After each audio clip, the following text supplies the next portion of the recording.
So I'm making this video because a young lady was just murdered due to domestic violence, and usually I kind of stay away from this topic because I feel like sometimes my thoughts are a little biased when it comes to it. But now that I've experienced a version of abuse, because abuse comes in many different forms. It's not always just physical. A lot of the times it's mental. And I don't think we realize how the body works. I don't think we know the essence of how the body works in response to our emotions.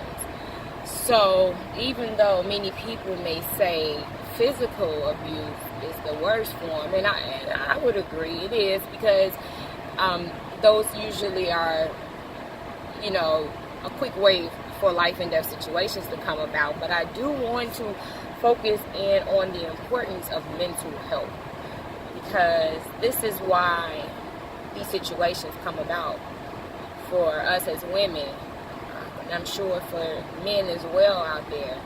They may not experience physical abuse as much as women do, but they definitely, I would say, probably experience things like mental abuse.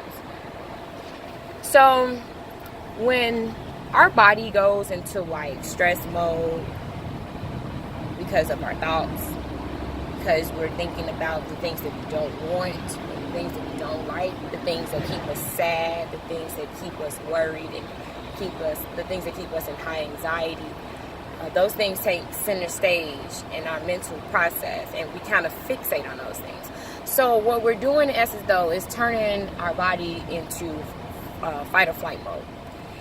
And in fight or flight mode, we are releasing certain toxins, or chemicals, should I say. We're releasing certain chemicals which are necessary in small numbers.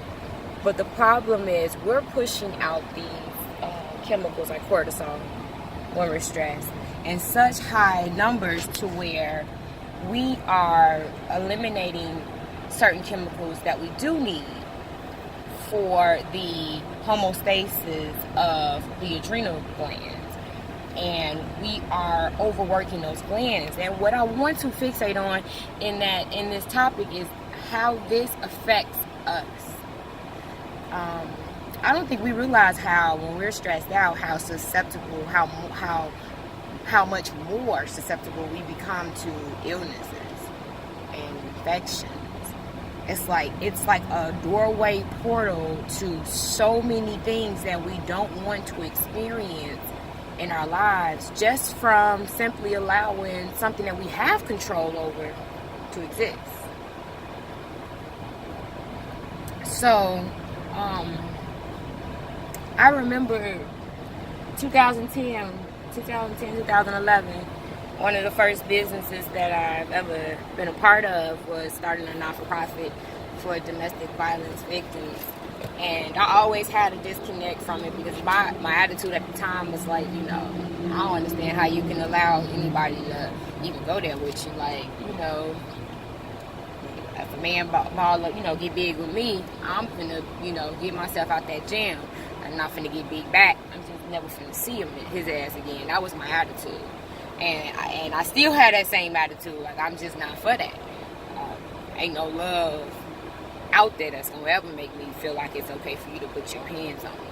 But what I can admit to is that I've allowed myself to stay in situations that I knew that was not in high mental health for me. I knew that it was draining at my energy.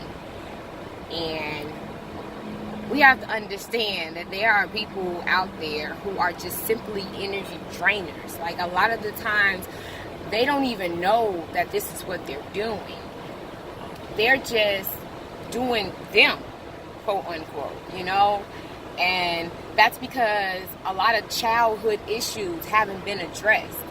And majority of the world in which we live in right now are walking in that past energy, that past life experiences that we haven't yet learned the lesson. Because anything that we are forced to experience is meant to happen. Like, I don't know how many times I can stress this. Like, even your worst nightmare, like, if you experience that, you're supposed to. There's a lesson in that. Many people need to hear what it is that you experience so that this doesn't become a continual cycle for the entire planet. You never know how your story can help the next person. But I didn't make this video to, like, you know, to irritate the emotions of people who have subjected themselves to different forms of domestic violence. Not at all. However, I do want to push why we have to really stay in control of our mental thoughts. Because ultimately, we are the ones with the power and give away that power. We give away that power a lot of the times unknowingly. We give away that power in the idea of, okay, well, you know, if I love this person a little bit more, or if, like, you know, we continue to be the genuine person that we are, because that's innate. We're supposed to. But sometimes there's a such thing as sacrifice. Sometimes you have to let go. You have to let go of anything that you know is not right. Because honestly, whether or not people want to admit this, your body talks to you. Your soul talks to you. Like, the feeling of uneasiness will strike when something is not in alignment with who you truly are. A lot of the times, though, we don't even acknowledge that. We're not even quiet enough or still enough to hear that sound or that call of attention. And then we go out and we make these decisions, because ultimately we have the power of will in the situation. It's just that we misuse our will most of the time. And these type of situations turn into what inspired me to make this video today.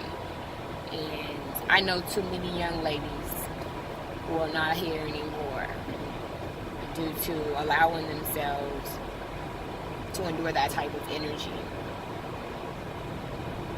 And I'm glad that I've actually experienced at least the emotional abuse, because now I can relate to women a lot better in this regard, because I get it. But because I get it, I gotta be real. It all comes down to self-love.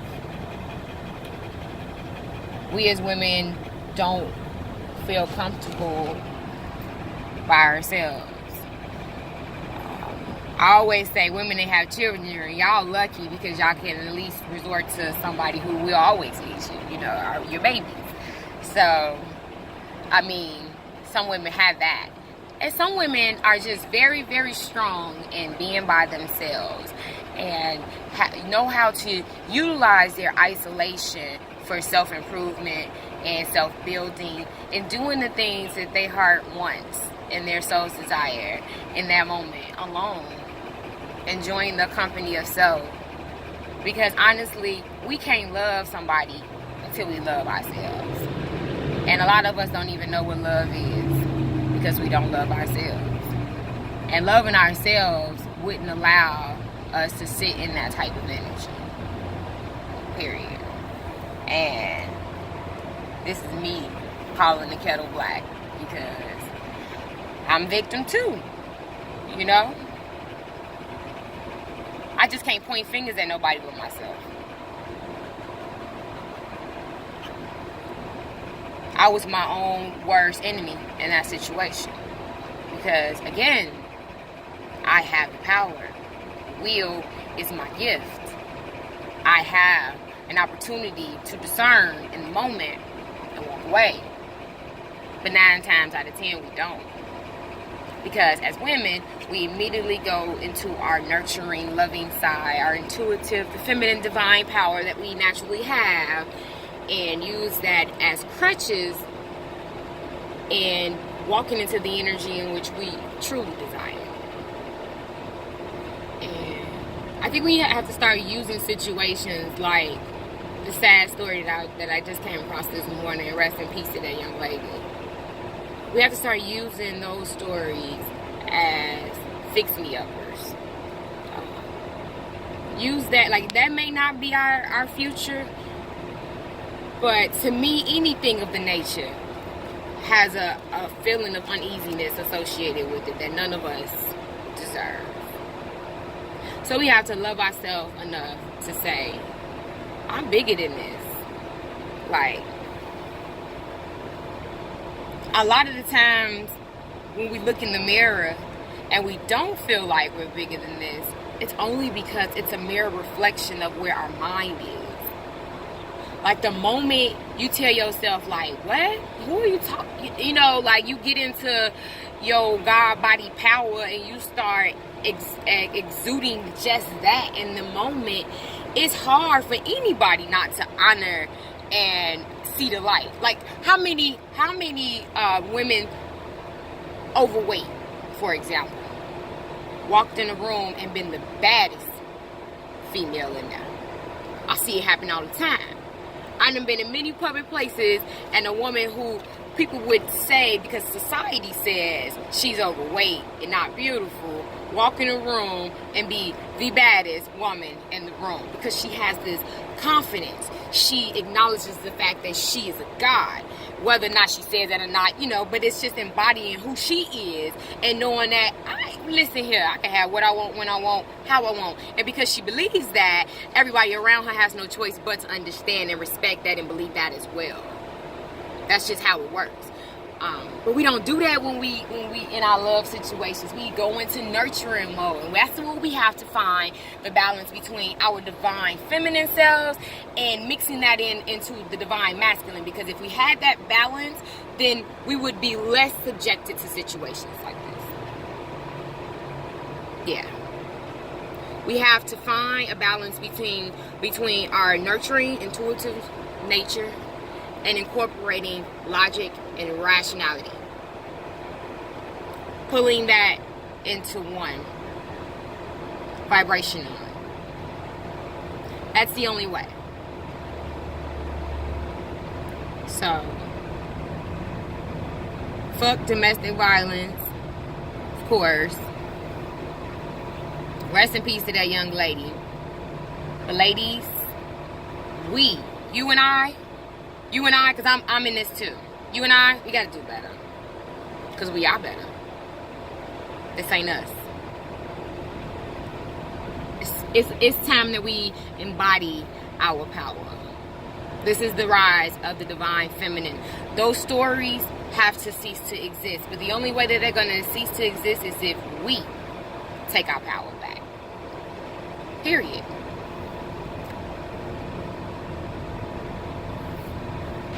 Alright, well, it's your girl, FeminiEmpress, aka Shantae Renee. Y'all know where to find me. And peace out.